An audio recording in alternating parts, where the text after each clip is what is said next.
Ya, jadi yang kedelapan adalah menutup mulut dan melakukan sadel. Sadel itu mengenakan kain yang menutupi pundak terus menjulur sampai ke lantai. Atasi, yang kesembilan, musabaqatul imam, mendahului imam. Liqauli sallallahu alaihi wasallam, hal ini berdasarkan sabda Nabi sallallahu alaihi wasallam, ama yakhsha ahadukum, tidaklah takut, apa tidak takut salah seorang di antara kalian, idza rafa'a ra'sahu qabla al-imam, jika dia mengangkat kepalanya lebih dulu daripada imam, an yaj'alallahu ra'sahu ra'sa himar, karena dengan hal itu, gara-gara hal itu Allah pun mengganti kepalanya jadi kepala keledai. Au yaj'ala suratahu surata himar, atau menjadikan bentuk rupanya itu akan menjadi seperti keledai kelak di hari kiamat. Waliyadzubillah. Ini ancaman dari Nabi Shallallahu Alaihi Wasallam kepada orang-orang yang mendahului imam di dalam salat.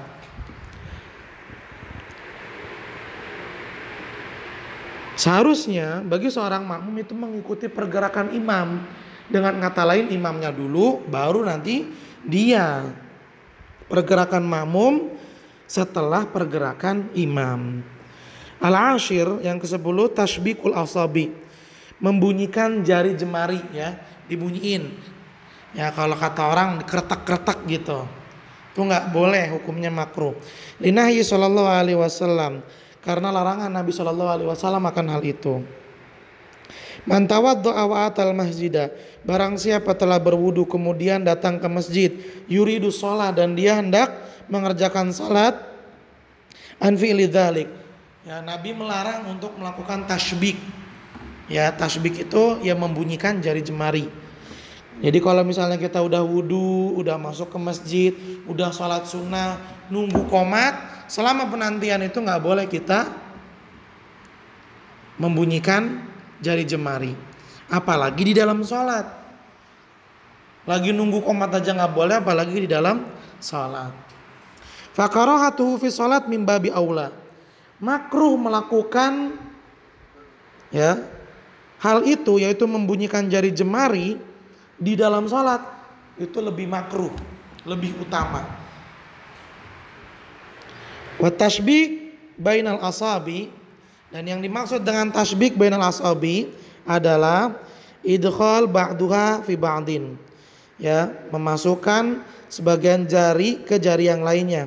Amat tasbik kharijas salat fala karahata fi, adapun tasbik di luar salat maka enggak makruh, walau kana fil masjid, walaupun dilakukan di dalam masjid, li fi'li sallallahu alaihi wasallam iyahu fi qissati dzil yadaini, di mana Nabi Shallallahu Alaihi Wasallam pernah melakukan hal itu, dan hal tersebut diriwayatkan dalam riwayat yang menceritakan tentang dzil yadain. Nah, nomor 10 ini artinya, ikhwan, nomor 10 ini artinya adalah nggak boleh membunyikan jari jemari, ya, atau menganyam jari. Menganyam jari itu ya menjadikan jari jemari kita ini saling bersilang, dimasukin yang kanan sama yang kiri. Kapan makruhnya? Makruhnya ketika menanti qomat, dan juga lebih makruh lagi di dalam sholat. Adapun jika kita lagi di dalam masjid, tidak sedang menunggu qomat, tidak sedang sholat, maka hal itu boleh. Ya, tasbik bisa bermakna seperti ini, bisa juga membunyikan, ya, kretak-kretak itu loh. Ini nggak boleh dilakukan ketika kita sedang menunggu qomat, dan lebih nggak boleh lagi dilakukan ketika kita sedang dalam keadaan sholat. Adapun di luar sholat, lagi nggak sholat, lagi nggak nungguin qomat, walaupun kita di dalam masjid, maka nggak apa-apa hukumnya melakukan hal ini. Al-hadi asyar, yang 11, kafu sya'ri wa thawb, ya, melipat, menggulung rambut dan pakaian. Di hadis Ibnu Abbas radhiyallahu anhuma qala, hal ini berdasarkan hadis dari Ibnu Abbas radhiyallahu anhuma, ia berkata, umiran Nabi sallallahu alaihi wasallam, Nabi sallallahu alaihi wasallam diperintahkan an yasjuda ala sab'ati a'dhumin, untuk bersujud di atas 7 anggota tubuhnya.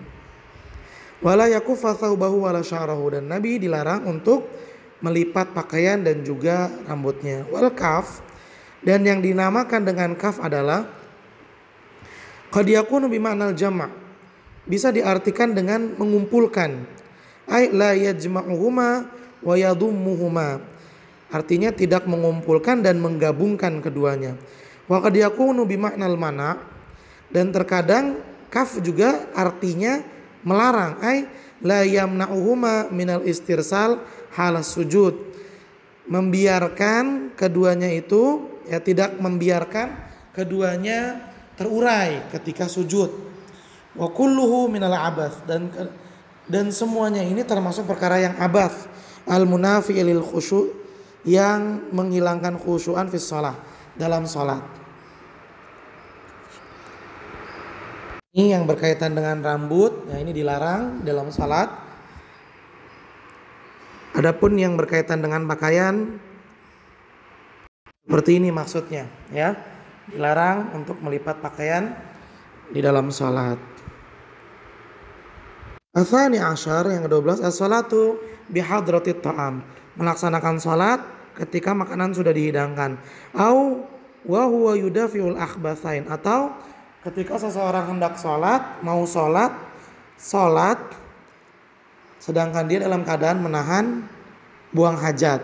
Liqauli sallallahu alaihi wasallam, hal ini berdasarkan sabda Nabi sallallahu alaihi wasallam, la salata bihadratit ta'am, janganlah sholat ketika makanan telah dihidangkan, wala wa huwa yudafi'u al-akhbath, wala wa huwa yudafi'uhul akhbathan, dan juga jangan sholat ketika seseorang sedang menahan buang hajat, air kecil atau air besar.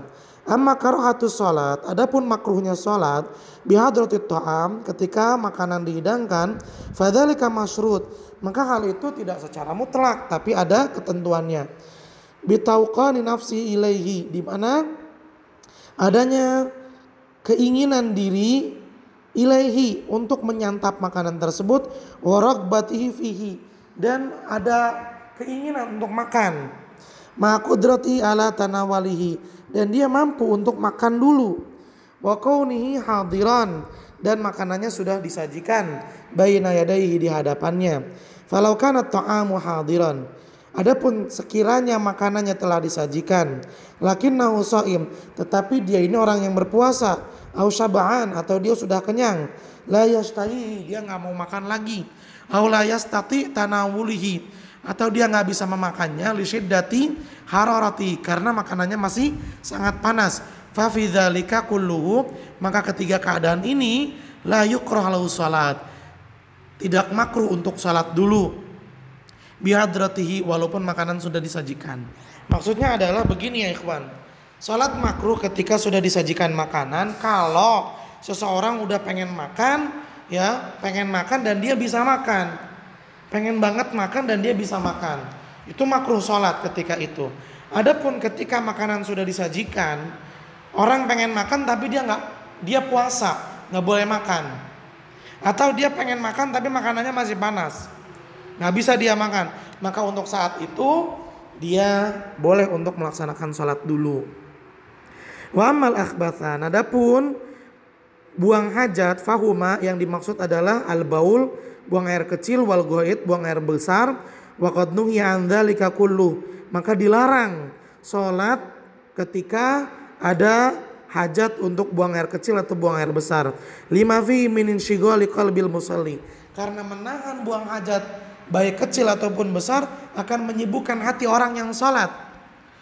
Wa tashattat fikrahu, dan pikirannya akan menjadi enggak fokus. Mimma yunafil khusyu' fis salat, dan ini akan menghilangkan kekhusyuan dalam salat. Wa qad yatadarrar bihabsil baul wal ghaid wa mudafa'atuhuma, bahkan menahan buang air kecil atau buang air besar itu bisa berbahaya. Jadi kalau pengen kencing, pengen buang air besar, lakukan dulu baru salat, jangan ditahan sambil salat, itu dilarang. Kemudian yang terakhir ats-tsalitsatu asyar raf'ul basar ila sama, memandang ke arah atas. Memandang ke atas ketika salat ini dilarang. Liqauli sallallahu alaihi wasallam, berdasarkan sabda Nabi sallallahu alaihi wasallam, la yantahiyanna aqwamun, hendaklah suatu kaum itu berhenti yarfauna absarahum, dari melihat ke atas, fis salat, ketika salat, aw la takhtifanna absarum, atau kalau mereka nggak mau berhenti nanti matanya buta. Ini ancaman dari Nabi Shallallahu Alaihi Wasallam kepada orang yang ketika salat melihat ke atas. Ini hukumnya makruh. Itu dia 13 perkara yang termasuk ke dalam hal yang makruh ya ikhwan. Tolong dicatat dengan baik, dihafalkan, dipahami, dan jauhi perkara tersebut ketika salat supaya salat kita bernilai sempurna.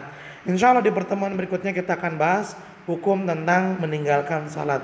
Mungkin sampai di sini dulu perjumpaan kita pada kesempatan kali ini. Mudah-mudahan apa yang kita bahas bisa mendatangkan manfaat, barokah, serta tambahan ilmu untuk kita semua. Mohon maaf apabila ada kekurangan dan kesalahan. Silakan dipertanyakan jika ada yang kurang paham dan dicatat hal-hal yang penting.